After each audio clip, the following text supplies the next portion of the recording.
The secret behind the propulsion system is it's self-aligning, fully enclosed, oil-filled shaft system.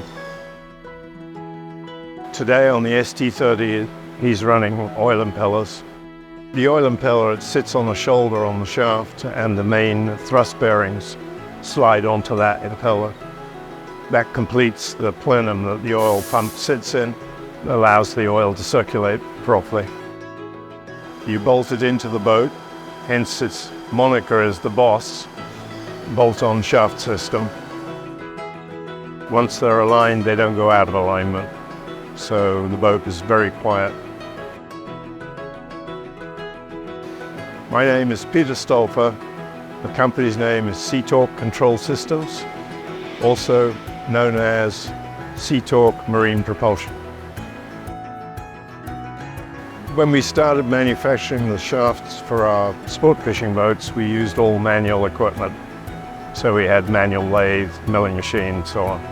And we made the shafts one by one, nothing in volume. When we opened here, obviously we needed to gear up, and that's why we decided CNC was the way we had to go, just to be able to keep up with the volume. So we started with small machines. The TM2 was the first machine we bought. Still here now, still runs beautifully. We've had very little trouble with it. I think it was the best move we made actually back then.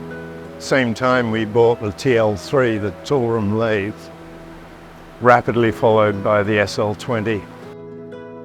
All the parts are pretty much identical. They just get bigger as the shaft gets bigger. So the machines, we basically distribute parts to be machined by the size of the chuck. Everything we do is made here because we have a fairly high tolerance on some of the parts. Being, they work with bearings, so bearing tolerances are around 5/10 of a thousandth.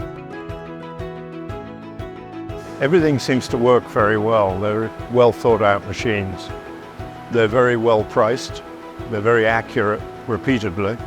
And they have a lot of features that other machines don't have that you have to pay a lot of money for. I'm fairly impressed, to be honest with you. I don't impress easily, but